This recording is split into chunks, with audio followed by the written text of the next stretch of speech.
Hello. What's up, everybody? I know for me, what's up is I am running around this morning crazy. I have a billion things to do and like this much time to do it.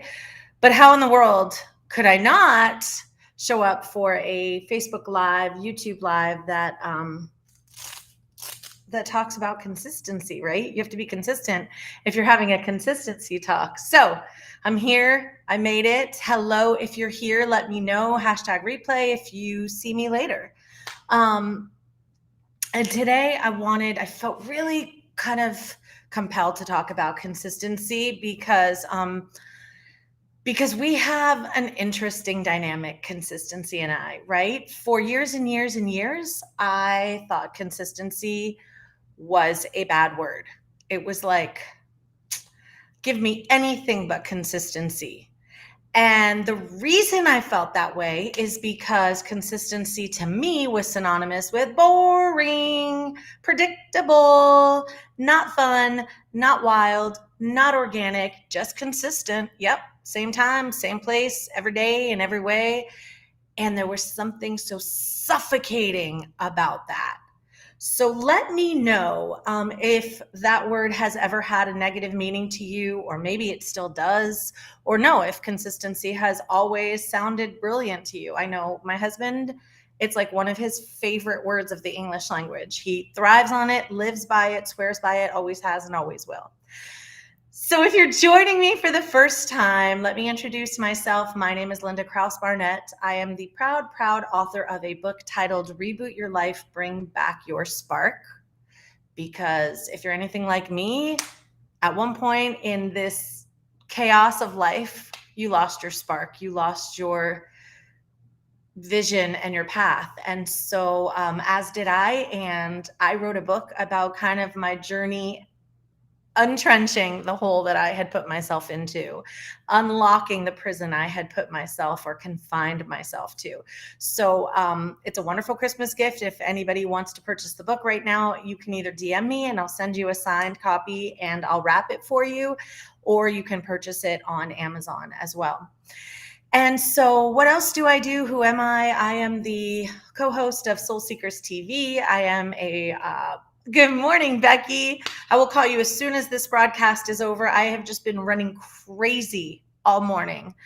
I am also a partner in Let's Get Virtual. So if you need any digital products, if you want to become an author, if you want to shout your message from the rooftops, I can help you do that. And what I am at heart, what I have always been at heart, and what I have always loved is being a storyteller, right? I love to tell stories because I think stories excite us, ignite us, activate us. Like, we are creatures of stories. We've been told stories since we were babies, and that's how we make sense of information, is through stories, right?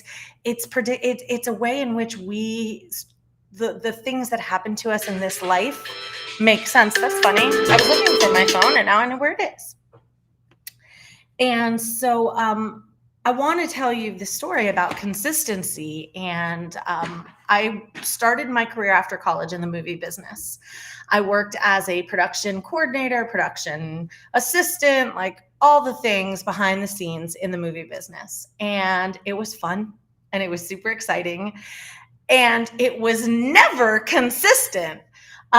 Because you'd get hired onto a project, you'd work on a movie for a specific length of time, and then the movie ended. And sometimes you got hired right away on a movie or a commercial or a music video, and sometimes you didn't, or sometimes there were little gaps, right? So it was very inconsistent.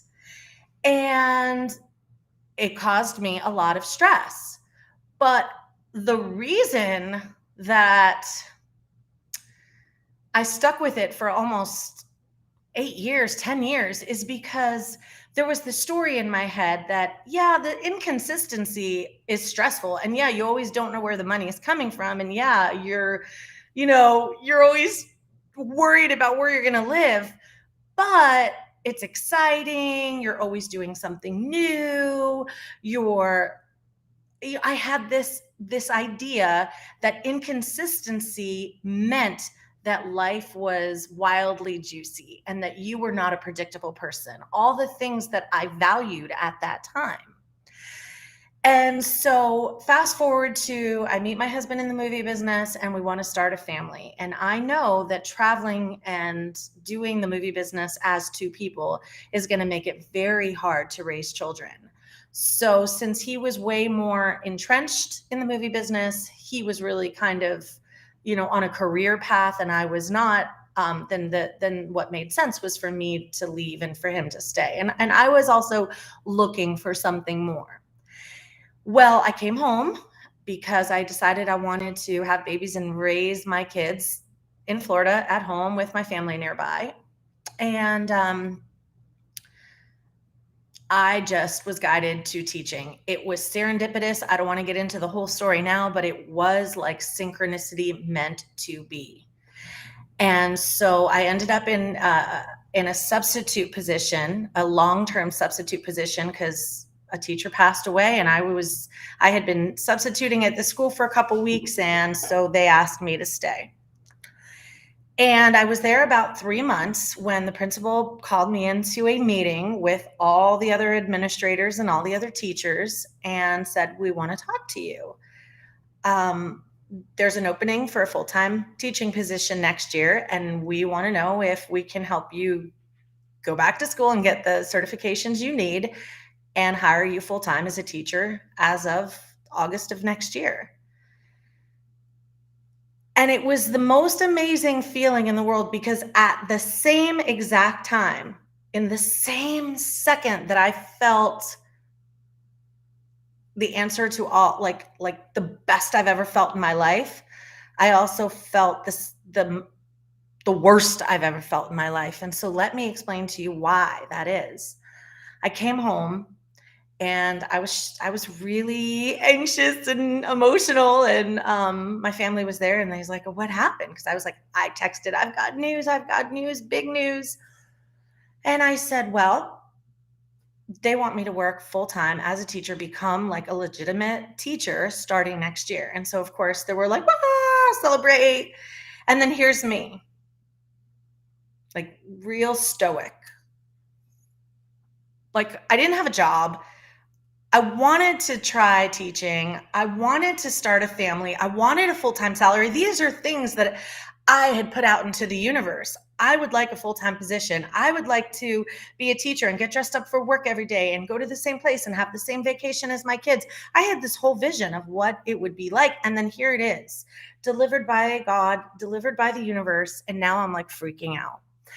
And it wasn't a freak out that was totally based on like, "Oh, I don't know if I'll be good," because I knew I was good.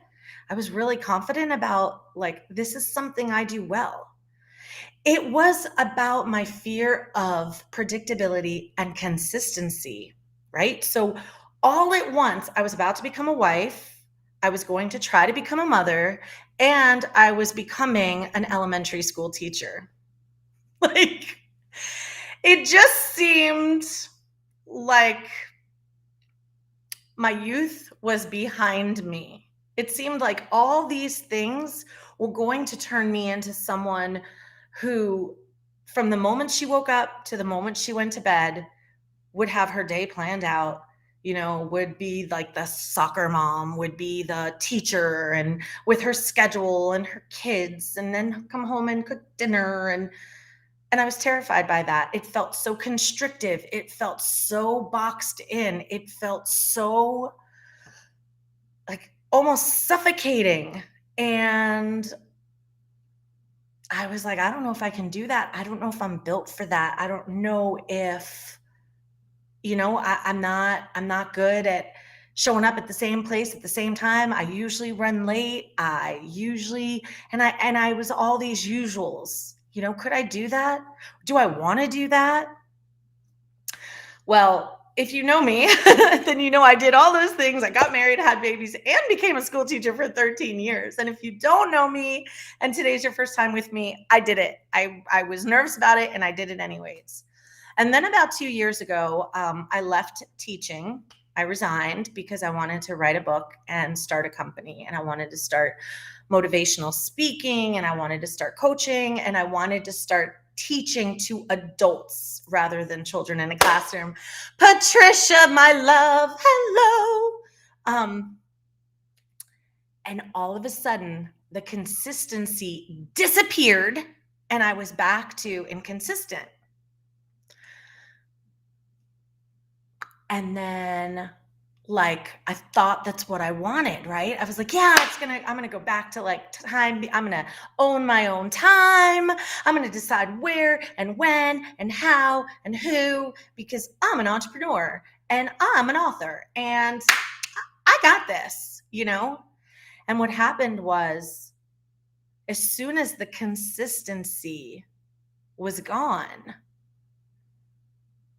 because sometimes you learn the lesson in the void.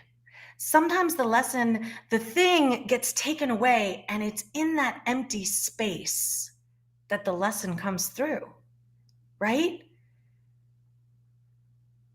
So sometimes when something feels tight and restrictive and you're like, ugh, I don't want that. And then you don't get that. And then you're like, wait a minute. Because it's with the absence of it that we realize how it benefited us, right? It's just like when you're dating someone and you're like, gosh, they're so annoying, or a husband. And then, if you're like me, my husband travels 75-80% of the time, which is one of the reasons we're moving to Georgia, but he travels all the time. And it's like, I miss him. And then when he's here, I'm like, oh, he's driving me crazy. But then as soon as he goes, I miss him again. Sometimes it's that you have to like have the lesson go away. So I had consistency, the thing I thought I hated, the thing I was like, thank goodness I'm not teaching full time. And now I don't have to be consistently showing up for work at 7:30, consistently being there till 3:00, consistently having lunch at 10:45. Like all those consistencies can just go, and I could be free, because I thought that the opposite of consistency was freedom. So in a way, consistency meant imprisonment. It meant confinement. But what my entrepreneurial authorship journey has taught me is that consistency is what frees you. Consistency is actually how to fulfill your purpose, if you look at it that way. Because guess what? The reason I was so consistent with my children is because I had a purpose. I was consistent as a school teacher because I had a purpose, right? So consistency, and I looked up the definition because I'm obsessed with definitions and I'm very proud of that. There were 3 definitions for consistent. The first one said acting or done in the same way over time so as to be fair or accurate. And that was the definition where I got hung up on in my 20s, right? That was the definition that made me think that I wanted to be anything but not predictable and not consistent. Like I thought being a mom and a wife and a teacher meant that I was going to live out Groundhog Day every day of my life for the rest of my freaking life. And I was like, never, you're never going to tie me down. That was the rebel in me screaming like, I will not. But you have to when you're a mom. And why? Because it makes sense. It makes ease. It makes flow. It helps you fulfill your needs, your family's needs. It keeps you on the path of your purpose. And it's no different in all other aspects of your life. So the meaning that the meaning I feel the closest to now, where I've kind of pivoted my relationship with the word consistency, and the meaning that I feel most closely aligned with in this moment is compatible or in agreement with something. Compatible or in agreement with something. Compatible. I am compatible to my dreams. I am compatible to wanting to see Compass Productions create documentaries and create corporate movies. I'm in alignment with that. That is compatible with my soul. I am compatible with wanting to create authors and create workshops and retreats, right? All of those things to write yet another book, to write magazine articles, right? Just to write and be an author. I am compatible with those things. They align with my mission and vision and purpose. And so when I say consistently compatible with those dreams, then that means I show up consistently. That means I give and pour into me and my dreams consistently, day in and day out, right? That's what consistency means. And maybe it makes you a little predictable. And yes, maybe, your days sometimes look alike day after day. But the beauty is, unlike Groundhog Day, which was the same day over and over, unlike that, consistency really means forward motion, right? It means alignment in a forward motion, never giving up, always showing up, tuned in, day out. I am tuned in. I'm consistently tuning in to the messages that are pouring in. So we just have to reframe, what are we being consistent with? Are we being consistent with the negative, toxic thoughts in our head? Is that my consistency? Is my consistency never being consistent? Like, I don't show up for anything. I hide from everything. I don't serve any purpose, right? Is my consistency waking up, tuning in to the dreams and desires of the day, asking my soul, hey, what's on the agenda for today? I know that my body has to go to CVS and my mind has to teach a class at 10:30. I know what my mind and my body have to do, but hey, soul, what's on the agenda for you today? How do you want to play today? Right? And the consistency is motivated, inspired momentum in the direction of the things you are trying to accomplish, fulfill, experience. Maybe you're consistently being present. But like I said, unlike Groundhog Day, it's a new day. It's actually another day with its own unique opportunities and its own unique experiences and its own surprises and blessings and miracles and juice.